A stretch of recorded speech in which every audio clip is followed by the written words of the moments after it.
Good morning, everybody. Boy, it's been a while since I've done any videos.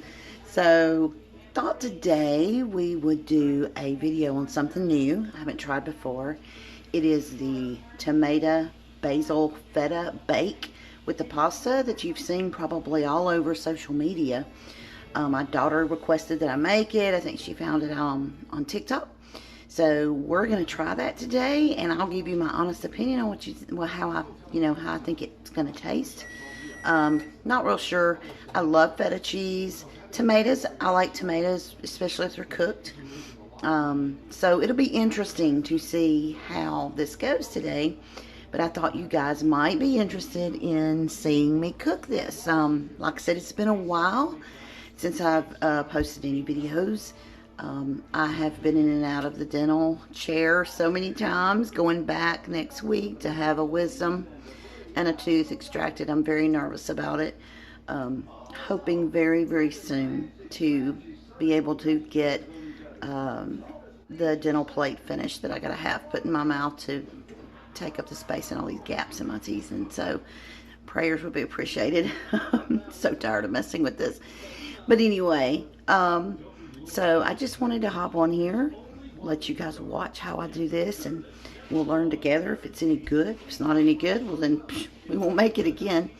But we're going to certainly try it. So I'm going to show you what all we're going to put in this dish. It's a fairly simple dish to make, not a lot of ingredients. So I'm going to put this in here and let you guys see what all's in it. Okay, so here are the ingredients you're going to need for the feta pasta bake. I have a pound of bow tie pasta. I use the mini.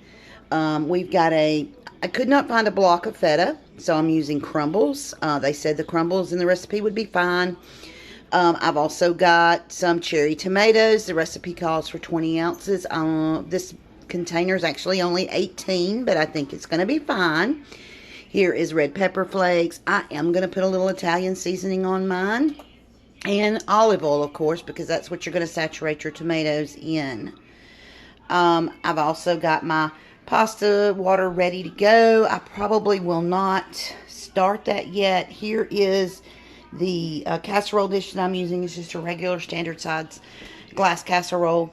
I've decided that the ingredients have to cook for 30 minutes before you crank up the heat for an additional 15-20 minutes. So I'm not going to even start my pasta until about the halfway mark, because I don't really need my pasta to cook way ahead of time, because it will get mushy and it'll get too cooked. So I'm probably going to wait, but I'm going to let you guys watch me put this together, and we're going to pop it in the oven and let it go.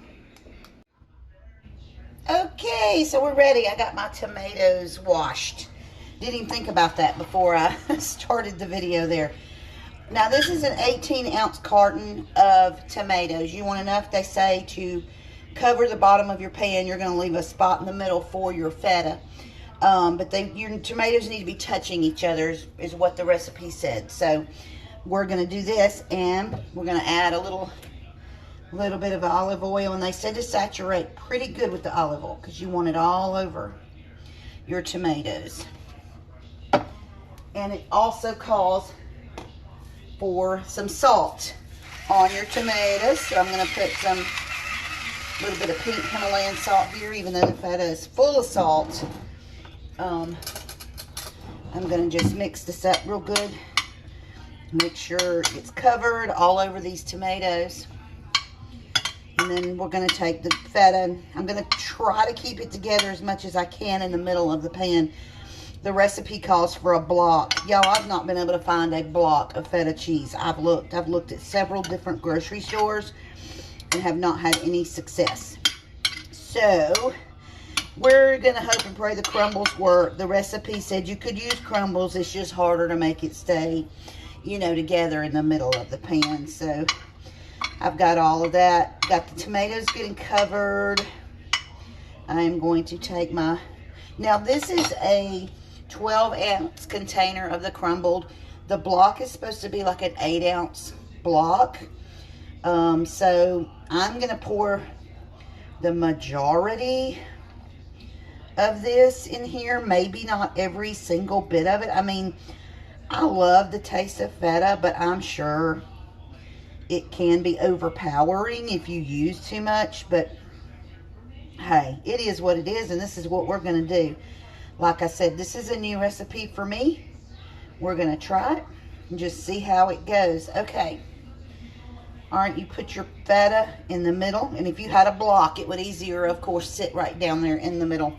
You also drizzle a little bit of olive oil on the top of your feta. Okay. Make sure I get it spread real good. Okay. Now, the recipe said the red pepper flakes, and that's it. I'm going to put just a tiny little sprinkle of Italian seasoning on here, just to give it a little more flavor. And the recipe calls for a pinch of red pepper flake. I'm not going to put a whole lot. I'm going to just put a very little bit, because these, as you know, can be very, very hot, very overpowering, and I don't want it overpowering. Okay, so that's it, y'all. I've got my oven on 450. We're going to pop this in the oven for 30 minutes on 400. About the time that this gets ready to come out, I'm going to start my pasta water to get my pasta going. I don't want to start it too soon. So once this goes for 30 minutes, we're going to bake an additional 20 minutes on 450. You're going to really crank that heat up. So let's go ahead and get these popped in the oven. And in 30 minutes, I'll come back and we'll take a look at it. Okay, so I've got my pasta water going. The 30-minute timer just went off. Now, from what I could tell from the recipe, at the 30-minute mark, I'm going to turn the casserole dish just, 90 degrees. Just turn it. And then I'm going to crank it up to 450 degrees for 10 minutes, I think it said. So, let's take a peek. Y'all don't look at my dirty oven. All right. So, looks like it's browning on the top. I'm going to get this turned another 10 minutes, and then we're going to pull it out and add the rest of the goodies, and it's done. Okay, so I just pulled this out of the oven, y'all, and look how pretty it is. I mean, it's nice and brown. The feta is really brown on the top, and the tomatoes are really nice and brown. So it says immediately after pulling it out, you're going to add your 4 cloves of garlic. I use the jar. It says use fresh. Oh well, whatever. I'm using jar. And you're supposed to take a handful of fresh basil. I took about a handful of it, and then I just, tore the leaves to get the essential flavors out of it. Toss that in here. Now my pasta is still cooking. We're gonna mix this all up. It's all cheesy and sure does smell good. Hope it tastes as good as it smells. And from what I understand, the block blends. It's a little bit of a smoother look. This, is kind of crumbly looking because it was, of course, crumbles. Got to thinking, I don't know if the whole pound of pasta is going to fit in this casserole dish here, y'all. I might have an overload, but we're going to try and see. If not, I might have to transfer it to a different pan. But you can see all the oil in there. And I'm going to put a little pepper on here. I've got about 2-3 more minutes on my pasta. So hard for me to time things just right sometimes. I'm going to a little cracked pepper. I'm not going to add any salt because I bet you it's pretty salty. Because of the feta anyway. It smells delicious. And if it's a little thick once you add your pasta, reserve some of your pasta water back and add, a little bit at a time, like a tablespoon at a time, to get the consistency that you want. And these tomatoes, as you can see, are cooked all the way through.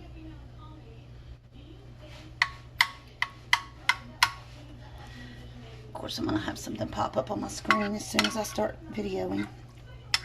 You can add more basil if you want. I am not, and don't clutch your pearls, but I am not a huge, big, fresh basil person. It's not one of my favorite things.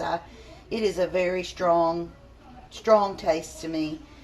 But like I said, my pasta has about another minute or so. I'm going to get this pasta poured up, and we're going to put it in the dish, and we're going to give it a try. Okay, the pasta actually did fit in the bowl. So we're going to gently, gently stir it. It's fogging my glasses up, y'all. This is hot. These are mini bow ties. You can go with the regular big bow ties if you'd like. I just like mini pastas for some reason. I like little bitty things. But I did about 7 minutes to get it al dente. We're going to get this stirred up. And they said if it was a little thick, you can add a little bit of your pasta water. So I've got my pasta water over here reserved. I tell you, it smells really good. I think it's going to be delicious. I think I'm going to use my scooper and see if I can get this mixed up really good. I think I might have to put a little pasta water in it. It does look a little thick. You see that fresh basil? And I guess you could put more basil over the top if you are so inclined. I am not a huge basil lover. You probably could cut down on this pasta, the amount of the pasta, because that's a lot of pasta, y'all. Just blending in there good. It's melting that feta as it goes, and the tomatoes are breaking up just ever so slightly, so that you're not biting into a huge whole tomato. That looks really good. So I'm going to give this a try here in just a minute. I'm going to give y'all my honest opinion on if it's any good or not, because I am not afraid to say if something's not that great. Let me get a little bit of this pasta water. Put a little bit in there just to see if it can loosen it up just a tad. You don't want it runny, but that's awful thick. Especially after it goes in the fridge, you know it's going to set up even more. So I've probably used, that's probably about a half cup of pasta water. Loosen it up a little bit. I think that seems to help a little bit there. Alright. So it looks pretty, doesn't it? It's got all the tomatoes and the basil. Probably could have put a little more basil in it, but it's just not my thing. So let's get a little container here and let's scoop it up and see what it tastes like.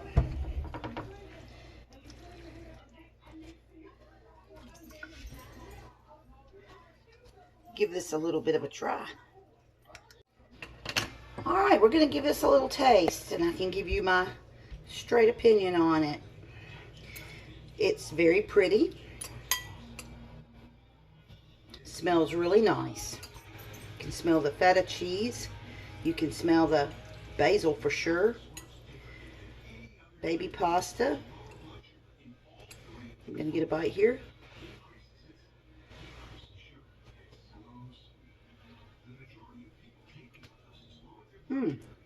Okay. It tastes a little different than I thought it would. So the tomatoes give it a little sweetness, which I wasn't expecting. And then of course you've got the funk, if you will, of the feta. And then you've got the pasta. You can taste the garlic and the basil. I would recommend maybe adding a little more basil than what I did, because I am not a huge basil fan, but I think it could use a little more basil. But pretty good dish. Out of a 10, I'd probably give it a 7 or 8. That's pretty good in my book. Now let's see if our kids will eat it. I think, I know one kid that will eat it. She's the one that requested I make it. So, gonna tell her it's ready so she wants to come eat. While it's fresh, it's here. But hope you guys enjoyed watching me cook this new dish. I know I don't post as many videos as I used to, and probably going to be even less frequently with me going back to work 5 days a week. 8-hour days, 5 days a week. I'm going to miss my off Mondays, y'all. I can't even tell you how much. But, so I may not post again for a while. Don't know. If I see something that maybe looks delicious that we might want to try. Because I'm trying to find some new things. I get tired of fixing the same old thing. Now, I made beef tips last week, y'all, and they were absolutely delicious. I probably will do a tutorial on that at some point, maybe the next time that I make them. But until then, everyone have just a blessed day, a blessed week. I pray for each and every one of you. I hope everyone has a wonderful work week this week. And just catch you guys later. Thanks for watching.